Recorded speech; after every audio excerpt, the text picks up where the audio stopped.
إذا خاطبهم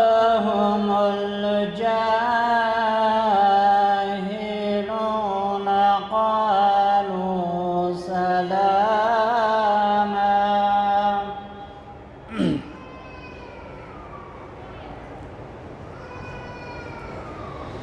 والذين يبيتون لربهم سجدا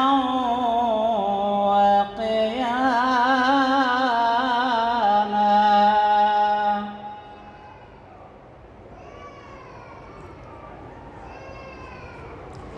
والذين يقولون ربنا اصرف عنا عذاب جهنم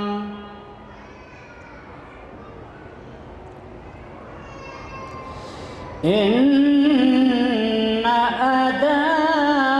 عذابها كان غراما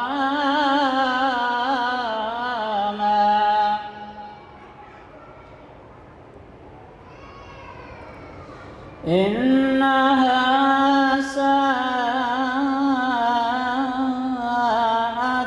مستقرا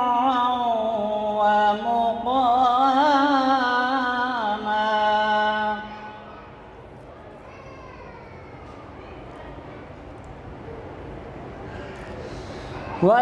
والذين إذا أنفقوا لم يسرفوا ولم يقتروا وكان بين ذلك قواما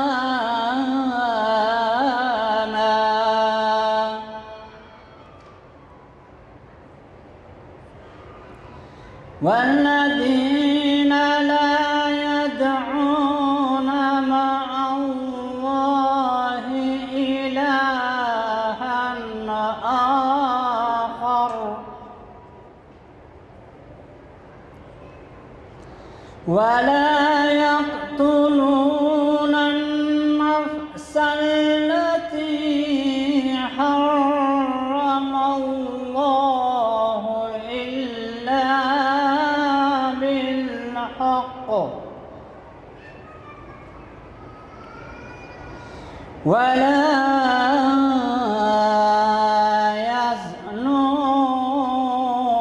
يزنون ومن يفعل ذلك يلقى أثاما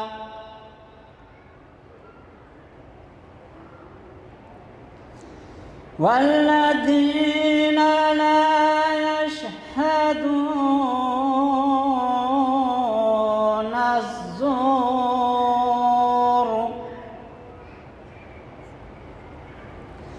وإذا مروا باللغو مروا كراما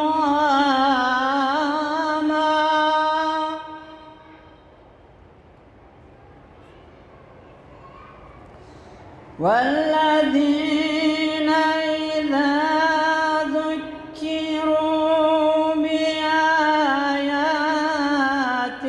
ربهم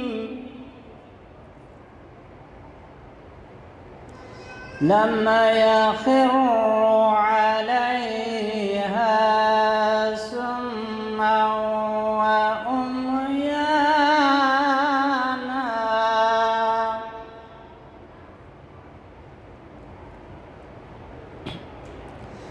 والذين يقولون ربنا هب لنا من أزواجنا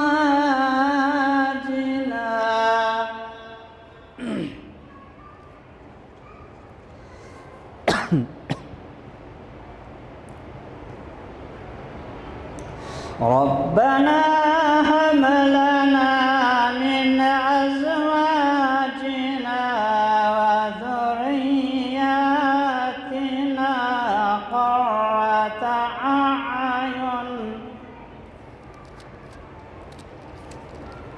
واجعلنا للمتقين إماما.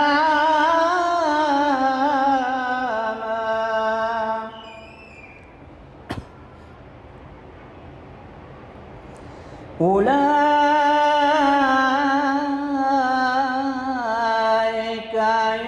يجزون الغرفة بما صبروا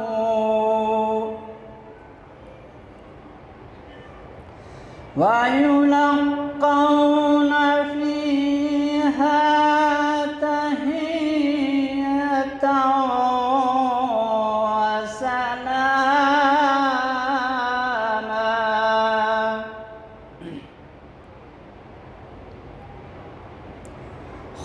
خالدين فيها حسنت مستقرا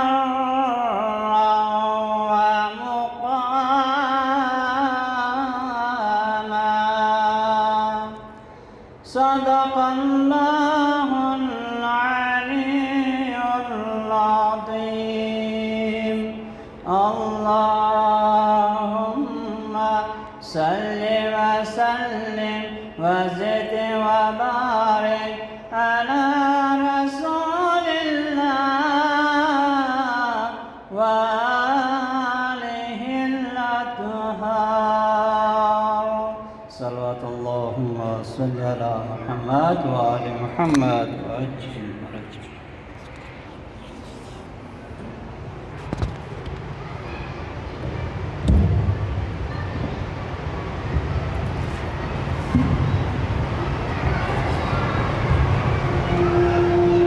بسم الله الرحمن الرحيم. السلام عليك يا أبا عبد الله. السلام عليك يا ابن رسول الله. السلام عليك يا خيرة الله وابن خيرته. السلام عليك يا ابن أمير المؤمنين وابن سيد الوصيين.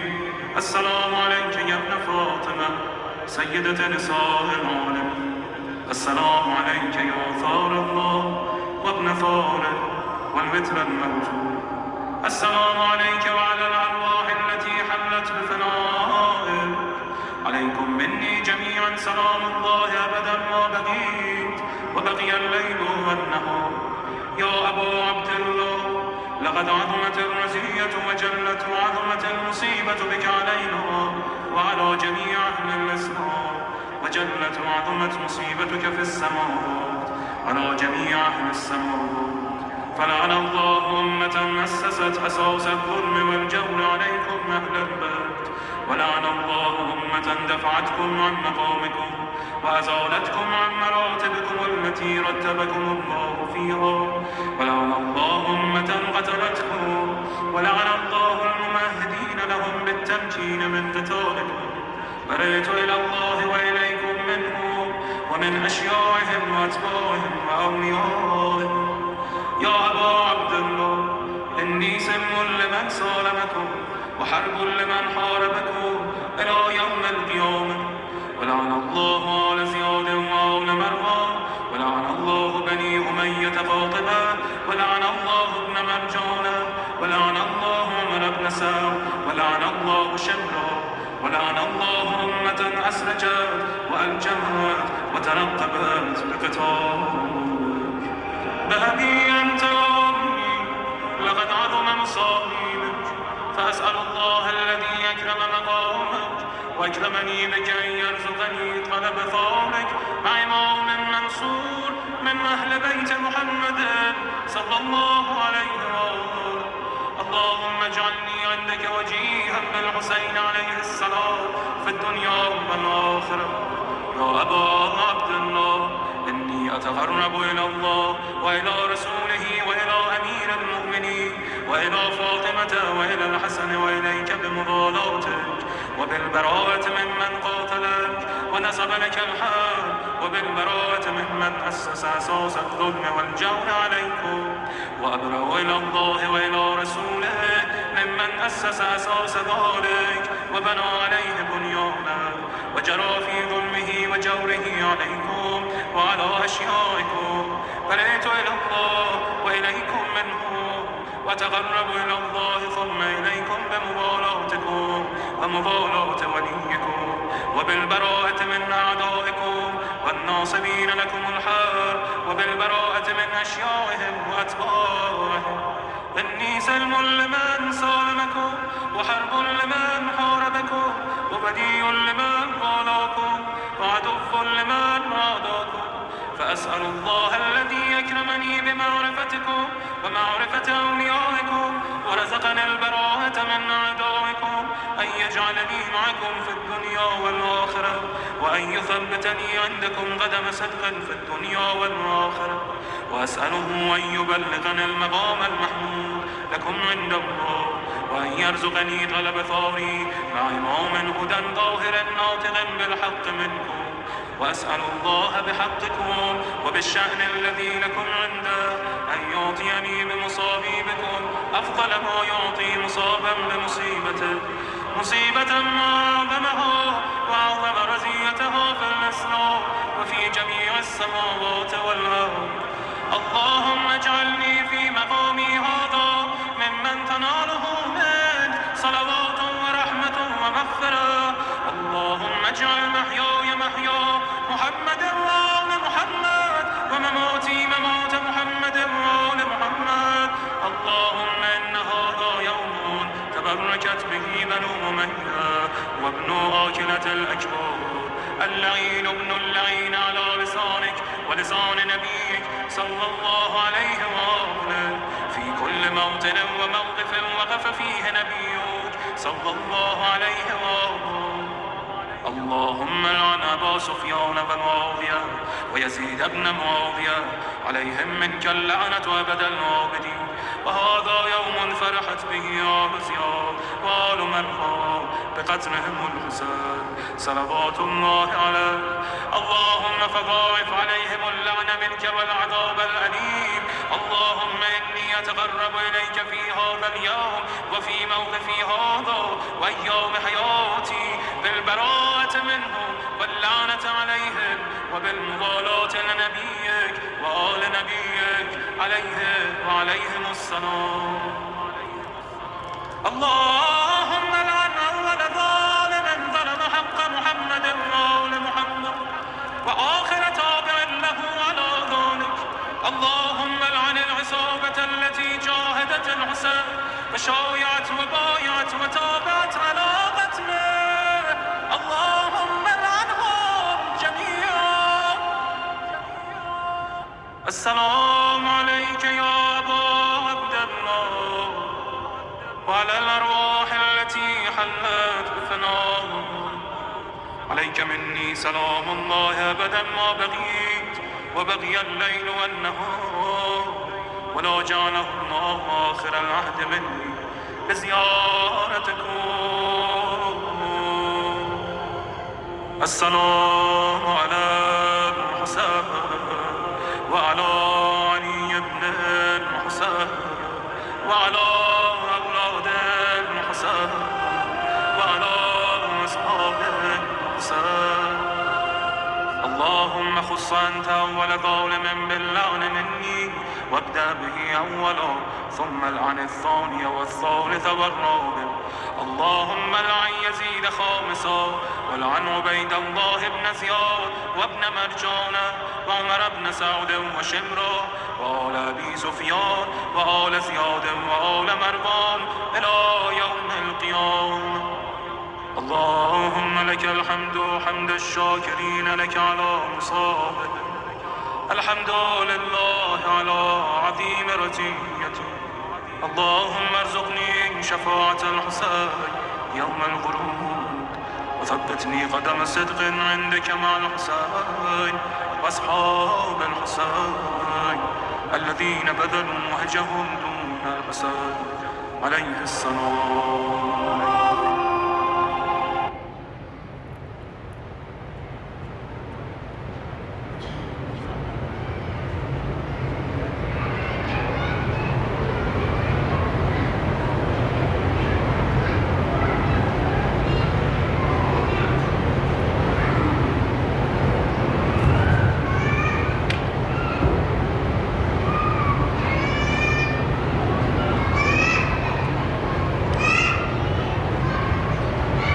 مل جل کر ایک سوال ہے محمد علیہ السلام پر.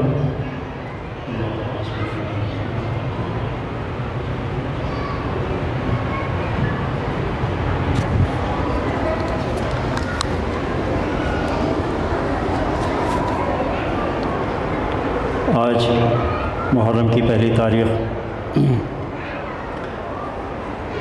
ہمارے اس سال قمری کا پہلا دن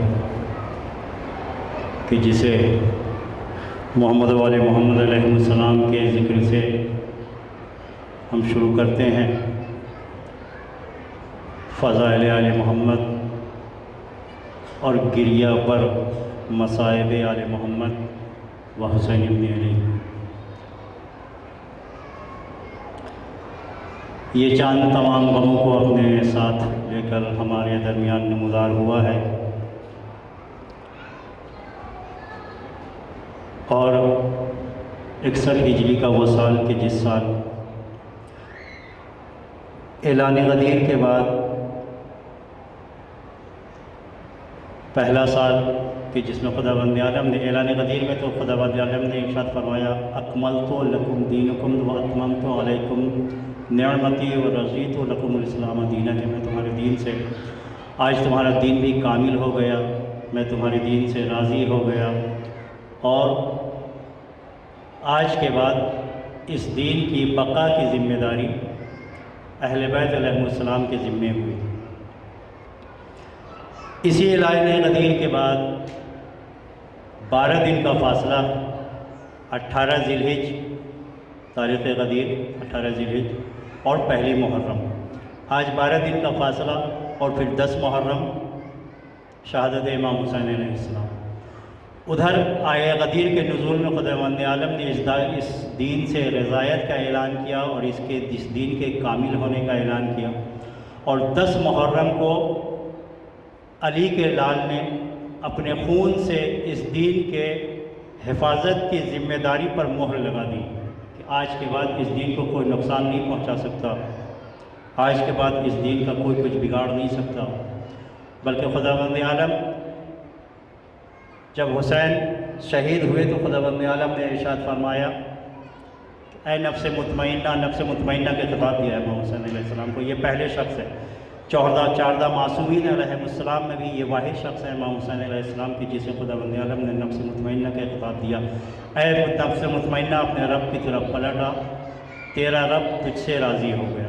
اور اس کے بعد تاریخ لکھی ہے کہ حسین نے وہ تلوار جو دشمنوں پر شیروں کے طریقے سے امام حسین علیہ السلام ٹوٹ پڑ رہے تھے اور دشمنوں پر حملہ کر رہے تھے، یہ کہہ کر کہ تم نے میرے عباس کو مار ڈالا، تم نے میرے قاسم کو مار ڈالا، تم نے میرے علی اکبر کو مار ڈالا، حتیٰ کہ تم نے میرے علی اصغر کو بھی شہید کر دیا. اور تاریخ لکھتی کہ شیرانہ حملہ کر رہے تھے امام حسین علیہ السلام.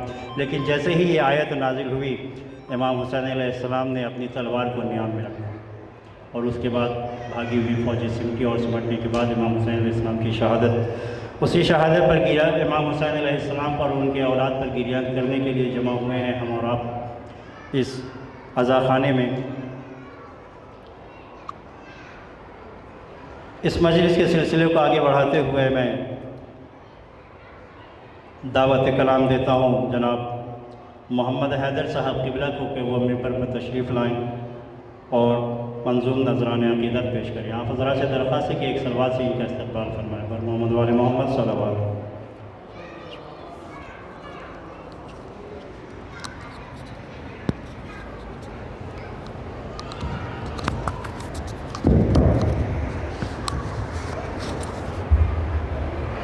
اوپر بیٹھے ہیں نیچے بہت اونچا زیادہ اونچا.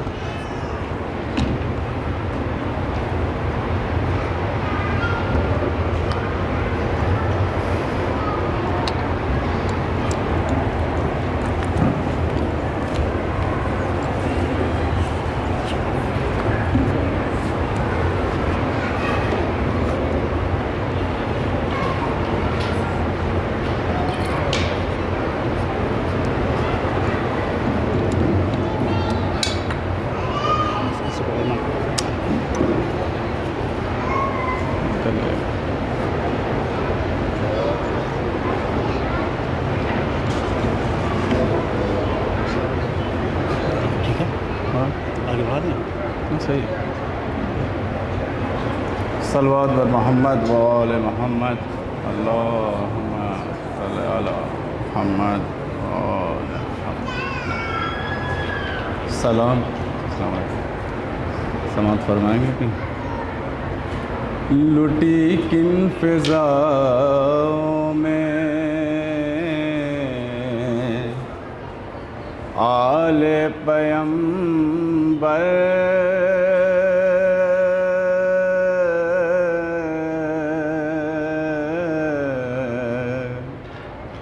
لٹی کن فضاؤں میں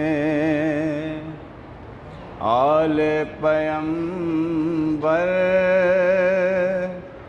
نہ میں کہہ سکوں گا نہ تم سن سکو گے ہوا کیسے خالی علی کا بھرا گھر ہوا کیسے خالی علی کا بھرا گھر نہ میں کہہ سکوں گا نہ تم سن سکو گے لگی دل پہ برچی جگر منہ کو آیا صدا آئی مقتل سے بابا کہاں ہو ارے چلے کس کا لاشا اٹھانے کو سرور نہ میں کہہ سکوں گا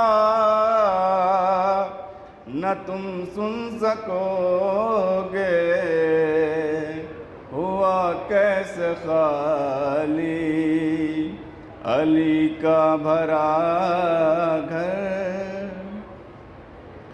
کہ وہ خونخوار صحرا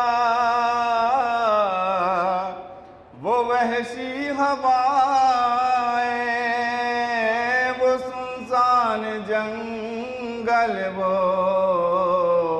ماں کی صدائیں کہاں سو گئے جا کے جھولے سے اصغر نہ میں کہہ سکوں گا نہ تم سن سکو گے ہوا کیسے خالی بڑھا شمر خنجر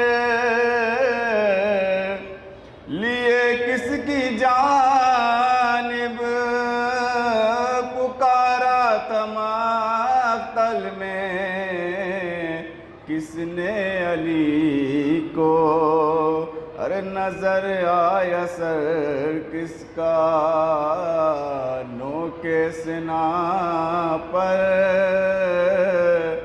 نظر آیا سر کس کا نو کے سنا پر نہ میں کہہ سکوں گا نہ تم سن سکو گے کہوں میں لیلا کا میں حال کیسے بیاں کیسے کلثوم کی ہو بے بسی کا اتاری گئی کیسے زینب کی چادر نہ میں کہہ سکوں گا نہ تم سن سکو گے نہ پوچھو نہ خواہت سی تاری تھی کس پر نہ پوچھو کسے غم پہ غش آ رہے تھے، اب ایسے میں جلنے لگا کس کا بستر، نہ میں کہہ سکوں گا نہ تم سن سکو گے، ہوا کیسے خالی۔ ستایا تھا غربت میں کس کو شقی نے، کہوں کیسے رخسار تھے کس کے زخمی۔ ستایا تھا غربت میں کس کو شقی نے، کہوں کیسے رخسار تھے کس کے زخمی۔ تماچے لگاتا تھا کس کو ستمگر، تماچے لگاتا تھا کس کو ستمگر، نہ میں کہہ سکوں گا نہ تم سن سکو گے، کہ وہ بازار دربار اسیری کا عالم، وہ پرہول صحرا وہ بے دفن لاشیں، وہ شام غریباں کا دل سوز منظر، نہ میں کہہ سکوں گا نہ تم سن سکو گے، لٹی کن فضاؤں میں آل پیمبر، نہ میں کہہ سکوں گا نہ تم سن سکو گے۔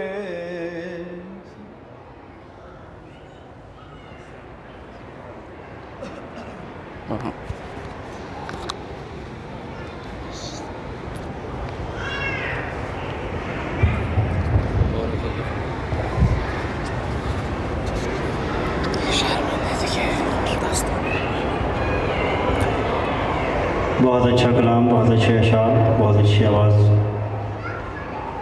مولا قبول کریں انشاءاللہ۔ آپ حضرات سے درخواست ہے کہ جو لوگ پیچھے بیٹھے ہوئے ہیں، چونکہ ابھی مجمع کی کمی ہے یہاں پر اور یہ پوری جگہ خالی ہے، لہٰذا اگر تھوڑا سا آگے بڑھائیں تو ذاکر کو اب بیان میں بھی اچھا لگے گا اور آئندہ آنے والے مجمع کو بھی سہولت ہوگی۔ تھوڑا سا آگے بڑھائیں آپ حضرات سے درخواست ہے۔ ایک سلوات بھیجیے محمد وعلی محمد۔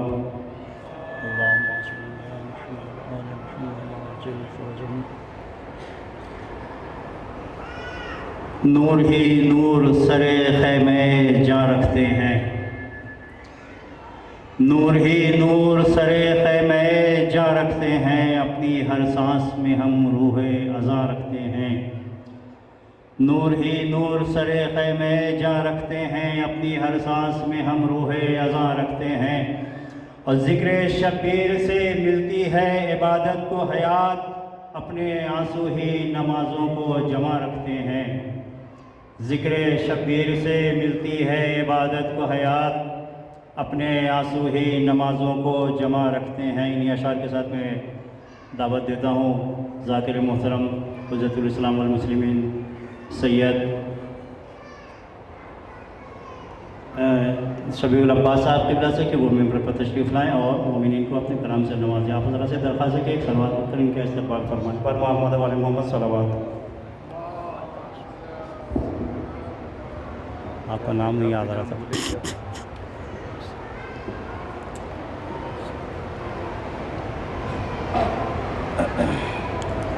ٹھیک ہے اور بڑھائیں۔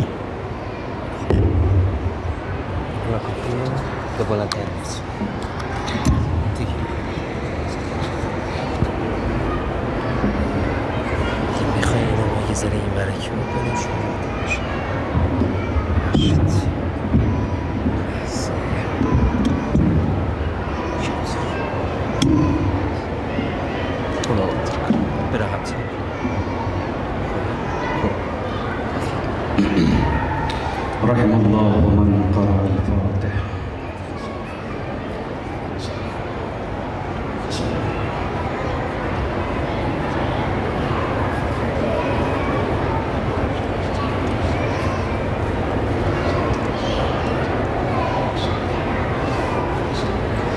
لا حول ولا قوة إلا بالله العلي العظيم أعوذ بالله من الشيطان اللعين الرجيم بسم الله الرحمن الرحيم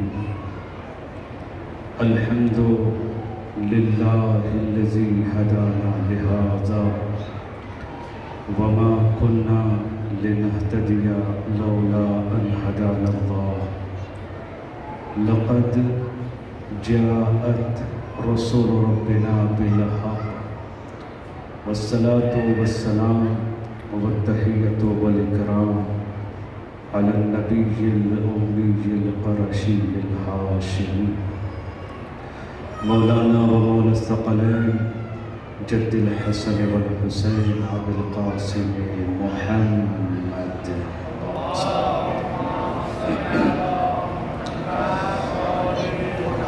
وعلى آله الأطيبين الأطهرين المعصومين المظلومين المنتخبين المنتجبين واللعنة الدائمة الباقية على أعدائهم وقتلتهم وغاصبي حقوقهم ومنكر فضائلهم أجمعين من الآن إلى يوم الدين أما بعد فقد قال الله الحكيم في كتابه الكريم وهو أصدق القائلين وقوله الحق بسم الله الرحمن الرحيم إنا في خلق السماوات والأرض واختلاف الليل والنهار لآيات لأولي الألباب الذين يذكرون الله قياما وقعودا وعلى جنوبهم ويتفكرون في خلق السماوات والأرض ربنا ما خلقت هذا باطلا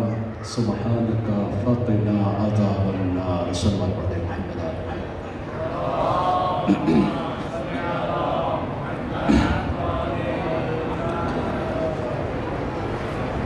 پہلی محرم ہے اور ہم سب کی توفیق کی بات ہے اور ہم سب کے لیے بڑی ہی نصیب کی بات ہے کہ ذکر اہل بیت وہ بھی کریم اہل بیت کے آشیانے ہیں۔ پہلی مجلس محرم کی استقبال اعزا کے بعد آپ کے سامنے پیش کرنے کی سعادت حاصل کروں گا اور اہل بیت کے آشیانے میں صرف لب کشائی اور لب کشائی کی سعادت مل جائے یہی بہت بڑی بات ہے۔ سورہ آل عمران کی جن 2 آیات کی تلاوت کا شرف آپ حضرات کے سامنے اس کا شرف حاصل ہوا۔ اس میں اللہ رب العزت ارشاد فرما رہا ہے اِنَّا فِي خَلْقِ السَّمَاوَاتِ وَالْأَرْضِ وَاخْتِلَافِ اللَّيْلِ وَالنَّهَارِ لَآيَاتٍ لِأُولِي الْأَلْبَابِ۔ یہ زمین اور آسمان کی جو خلقت ہے اور دن اور رات کا آنا جانا ہے یہ یوں ہی نہیں ہے بلکہ اس میں صاحبان عقل کے لیے نشانیاں ہیں۔ پھر اس کے بعد اللہ رب العزت نے گفتگو آگے بڑھائی اور آواز دی کہ صاحبان عقل ہیں کون؟ الذین یذکرون اللہ قیاما وقعودا وعلی جنوبہم۔ یہ صاحبان عقل وہ ہیں جو اللہ کا ذکر کرتے ہیں،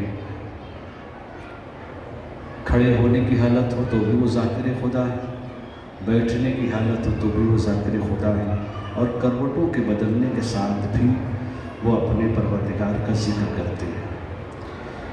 اور تنہا یہی نہیں ہے، ذاکر نہیں ہے، متفکر بھی ہے۔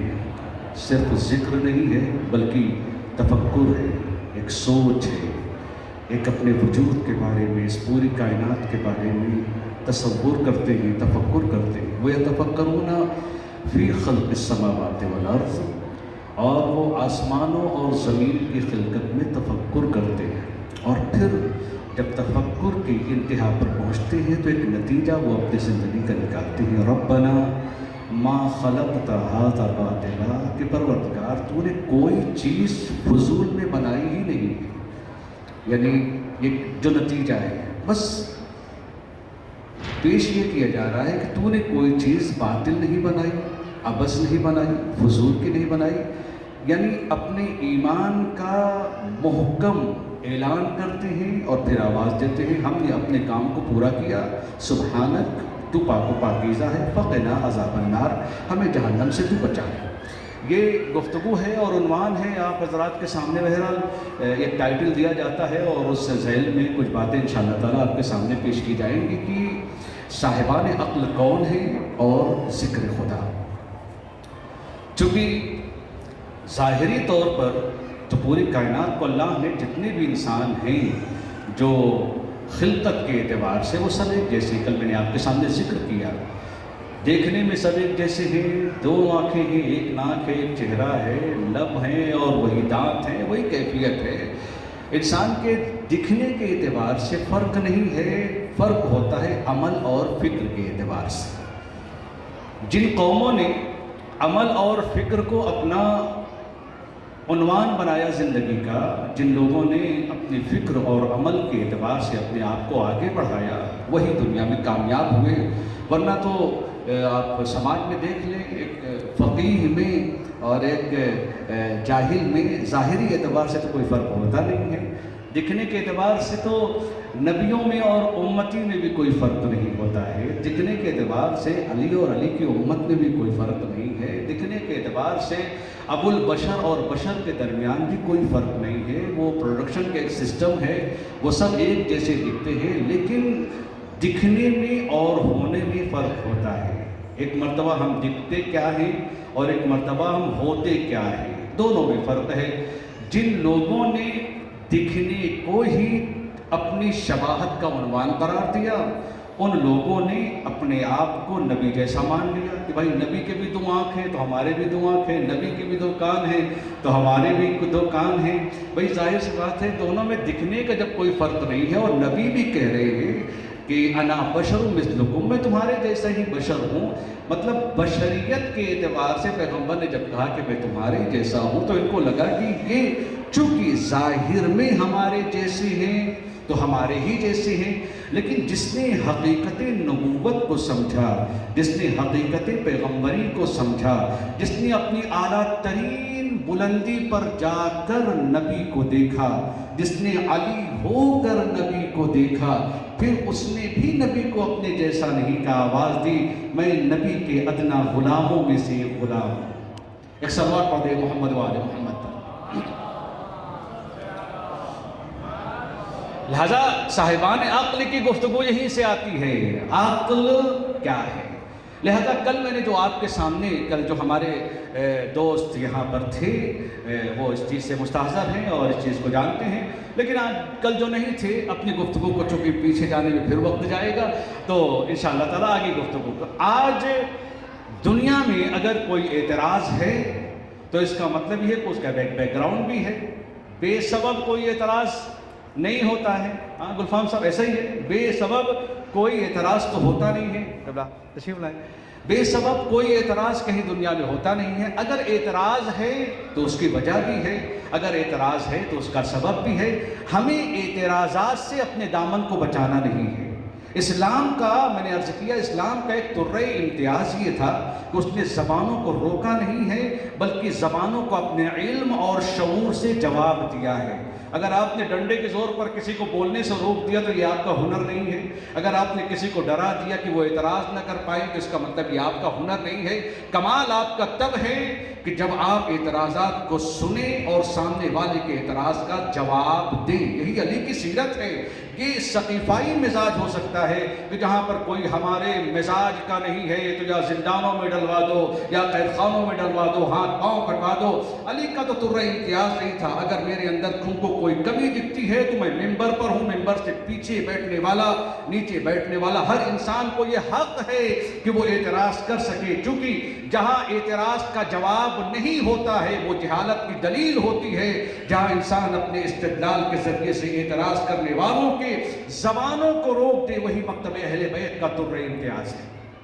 لہذا ہر دور میں جو سب سے بڑا اعتراض تھا، اور جو کہ آخری زمانہ ہے اور انشاءاللہ تعالیٰ کہ ظہور ہو جائے اور ہم سب کے سب انشاءاللہ تعالیٰ امام کے غلاموں میں، ان کے نوکروں میں بھی ہمارا شمار ہو جائے تو بہت بڑی سعادت ہے ہمارے لیے۔ آخری زمانے کے بہرحال جہاں پر ہم ایک راستے پر چلتے چلے جا رہے ہیں، میں نے عرض کیا تھا، کہیں میں تھا تو میں نے یہی جملہ کہا تھا کہ اس ماحول میں، ایران میں رہ کر، ہندوستان میں ہمارے پڑوس میں رہ کر، جہاں سارے کے سارے مومن ہیں، جہاں سارے کے سارے نماز پڑھنے والے ہیں، حجاب والی عورتیں ہیں، نیک کردار لوگ ہیں، وہاں کے درمیان اگر اپنے کردار کو بچا لیا جائے تو یہ کوئی بہت بڑا کمال نہیں ہے۔ کمال تو جہاں ہے جہاں چیلنجز ہوں، تو کمال تو جہاں ہے کہ جہاں پر بہت سے لوگوں نے آ کر کہا مولانا بڑی مشکل ہے، ایسے اسکول میں بچی کو کیسے پڑھاؤں جہاں حجاب کے مسئلے کے اوپر میری بیٹی کا جینا حرام کر دیا جاتا ہو۔ اس ماحول میں حجاب کو بچانا ہنر ہے، حجاب کے ماحول میں حجاب کو بچا لینا،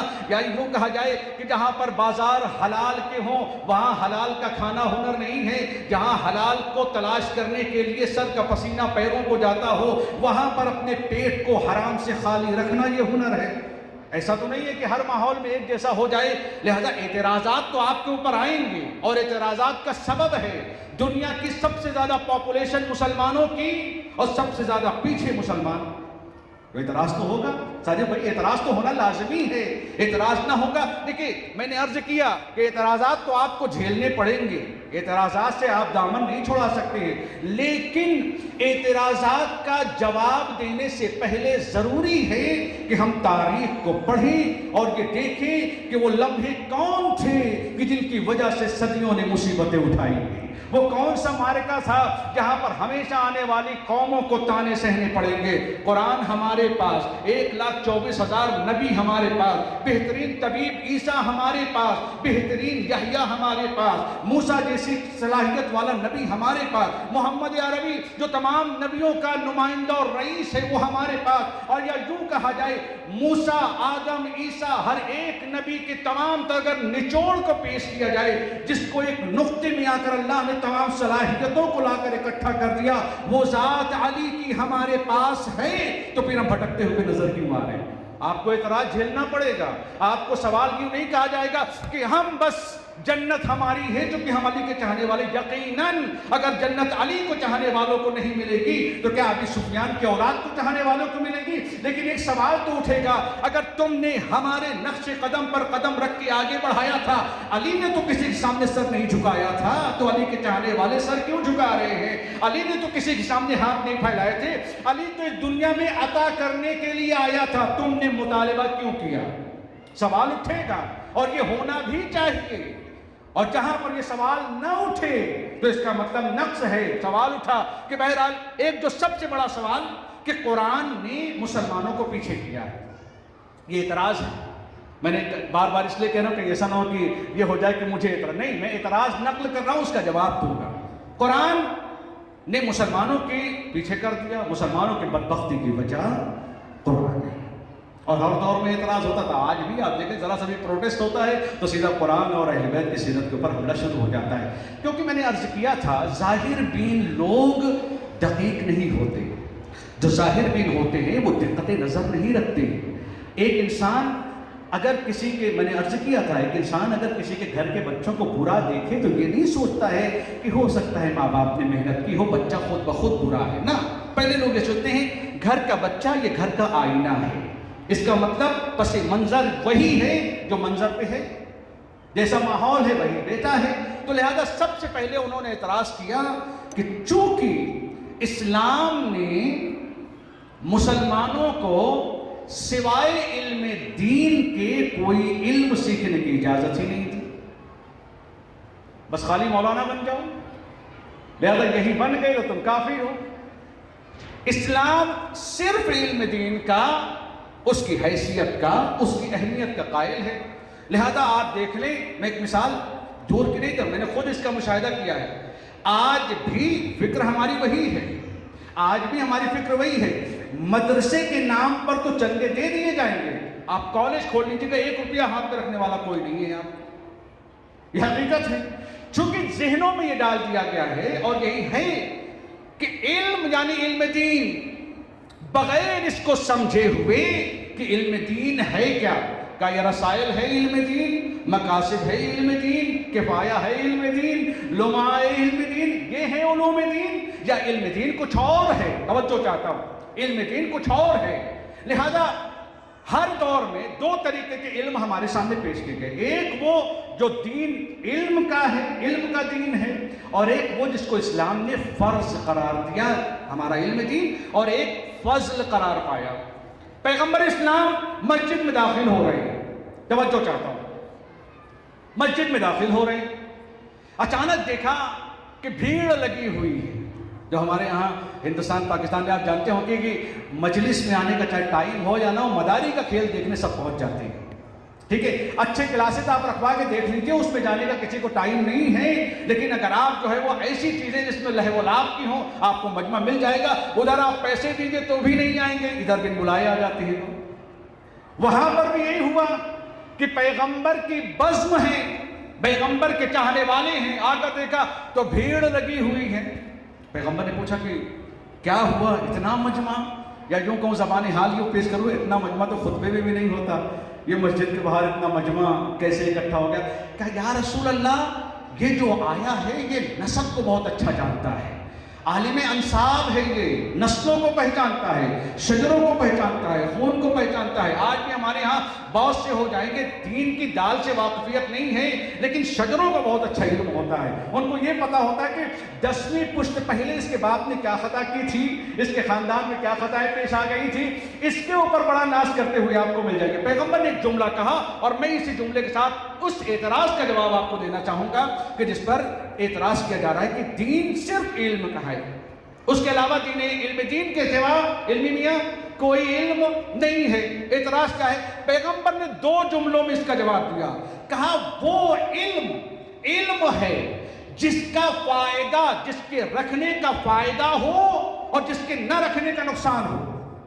توجہ چاہتا ہوں، علم وہ ہے جس کے ہونے پر فائدہ محسوس ہو اور نہ رہنے کا نقصان محسوس ہو، وہ علم نہیں ہے کہ اس کے ہونے میں کوئی فائدہ نہ ہو اور نہ ہونے پر کوئی نقصان نہ ہو۔ پھر پیغمبر نے 3 جملوں میں آواز دی، انما العلم ثلاث، علم صرف 3 ہے۔ یہاں پر میں پھر انشاءاللہ آپ کے سامنے گفتگو پیش کرتا ہوں، صلوات پڑھ دیجیے محمد و آل محمد پر۔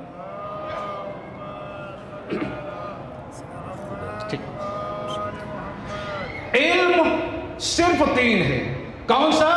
کہ اگر علم کو دیکھنا ہے تو پہلا علم آیت محکمہ، علم کی پہلی قسم آیت محکمہ او فریضۃ عادلہ، یا فریضہ عادلہ ہو، او سنت القائمہ، یا سنت قائمہ ہو، آگے تشریف لائیں، یا سنت قائمہ، یعنی پیغمبر نے یہ نہیں کہا۔ آپ دیکھیں پیغمبر نے علم کی تقسیم، معذرت کے ساتھ علم کی تقسیم آج کل کے چلنے والے حوضوں کے کتابوں کو قرار نہیں دیا۔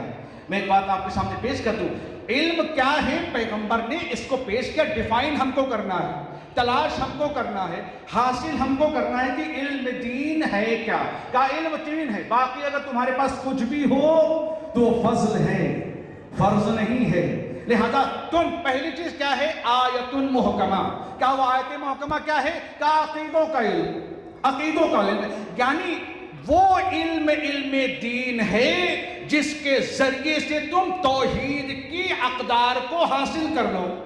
وہ علم ہے جس سے تمہیں خدا کی معرفت حاصل ہو جائے۔ وہ علم ہے جس کے ذریعے سے امامت کا محکم تمہارے پاس ایک بہترین قلعہ موجود ہو۔ وہ علم ہے جس سے تمہاری معاد بہتر ہو جائے۔ وہ علم ہے جس سے تمہارے عقیدے مضبوط ہو جائیں۔ ایسے علوم کے پیچھے نہ جانا کہ جو تمہارے علم کو، تمہارے عقیدے کو، تمہارے تمام تر بلیف سسٹم کو پوری طریقے سے ہلا کر رکھ دیں۔ کا علم کون ہے؟ کا علم ہے وہ کہ جو محکم آیات کے ذریعے سے انسان توحید کو پہچان لے۔ انسان کیسے حاصل کرے؟ کا توحید کو پہچان لے۔ اب جب توحید کو پہچان لے تو توحید کا لوما میں ہے، توجہ چاہتا ہوں، کیا توحید خالی مقاصد میں ہے؟ کیا توحید خالی دین کی کتابوں میں ہے یا نہیں کہیں اور بھی ہے؟ ایک شرط امام نے لگائی بس، جو معصومین نے پیش کیا، کہا دیکھو علم کہیں سے بھی حاصل کرنا، توجہ چاہتا ہوں، علم کہیں سے حاصل کرنا، لیکن یاد رہے یونان کی تم کو بستیوں میں علم نہیں ملے گا، تم کو افریقہ کے جنگلوں میں نہیں ملے گا۔ اگر تم کو علم چاہیے تو ہمارے دروازے سے ملے گا۔ علم صحیح ہمارے پاس سے ہے، جو حقیقی علم ہے وہ ہمارے پاس ہے۔ اس لیے کہ تم اگر یونان کے فلسفوں میں جا کر توحید کو تلاش کرو گے تو تم کو توحید نہ ملے گی، دہریے بنتے ہوئے نظر آؤ گے، ہمارے دروازے پر آؤ گے اور تم کو علم حاصل کرنا ہوگا تو تم کو وہاں پر علم ملے گا۔ 2 سال تم ہمارے پاس تھے تو تم نے اس کا ترانہ پڑھا، لولا السنتان لہلک نعمان، اگر 2 سال نہ ہوتے تو نعمان ہلاک ہو جاتا۔ توجہ یہ ہے کہ 2 سال نہ ہوتے تو نعمان ہلاک ہو جاتا، مگر مصیبت اس سے بڑی ہے 2 سال رہا پھر بھی ہلاک ہوا۔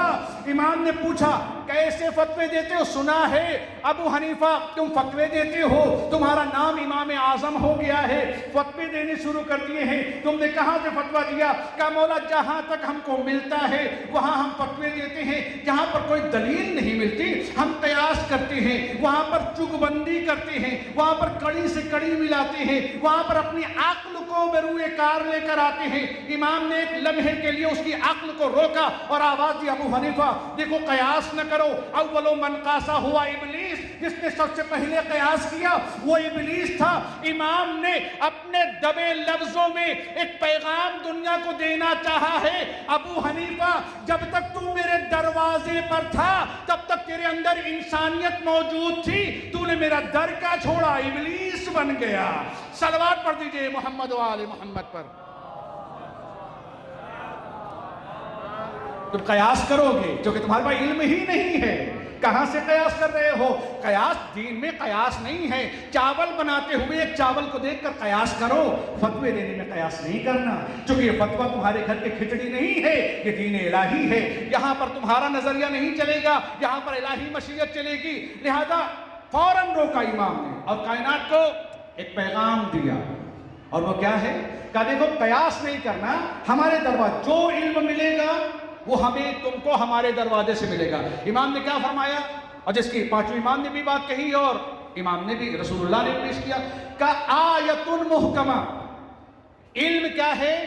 آیت محکمہ، محکم نشانیاں۔ وہ کہاں ملیں گی؟ حوضے میں خالی ملیں گی، مدرسوں میں ملیں گی، یا خالی اکٹھا کر لو بس، جیسے کبھی کبھی ہو جاتا ہے مدرسے میں بچے ہوں یا نہ ہو چندہ پورا ملتا ہے۔ کیوں؟ اس لیے کہ عوام کو پتہ ہے کہ چندہ ہم کو یہی دینا ہے کیونکہ یہیں سے توحید کی معرفت ہوگی۔ تمہیں کیا پتا اللہ نے اپنی آیتوں کو مدرسوں میں رکھا ہے، اللہ نے اپنی آیتوں کو کیا حوضوں میں رکھا ہے؟ جہاں جہاں تم دیکھو گے سنریہم آیاتنا فی الآفاق وفی انفسہم، تمہیں توحید کی معرفت کے لیے زمین و زمان، چاند ستارے، دریا لہلہاتے ہوئے سبزہ دنیا کی جس طرف تم دیکھو گے، اگر معرفت کی نگاہیں ہیں تو تمہیں ذرے ذرے میں خدا نظر آئے گا، اور اگر معرفت کی نگاہیں ہیں تو درد اجتہاد پر پہنچنے کے بعد بھی فاسد ہو جاؤ گے۔ ہو سکتا ہے ایک چرواہا جس نے مدرسہ نہیں دیکھا، حوضہ نہیں دیکھا، لیکن اصحاب کہف کو آیت الہی سمجھ کر ان کے پیچھے پیچھے چلتے بتایا۔ خدا کی توحید کی معرفت حاصل کرنے کے لیے دل کا بیدار ہونا اور ضمیر کا زندہ ہونا ضروری ہے۔ صلوات پڑھ دیجئے محمد و آل محمد پر۔ یا آیت محکمہ، اور قرآن نے بھائی خالی علم دین ہی تمہارا علم ہے، تم کو دین نے کچھ سکھایا ہی نہیں، بس کچھ بننا ہے یا نہ بنو، مولانا بن جاؤ مثال کے طور پر۔ الحمدللہ یہ بہت بڑی سعادت ہے، لیکن ایک مقصد ہمارا بھی ہونا چاہیے، اگرچہ وہ حق ادا نہیں ہو پاتا، لیکن کیا توجہ چاہتا ہوں، کیا یہی کافی ہے کہ حوضے ہی کھلے، کالجز کی ضرورت نہیں ہے؟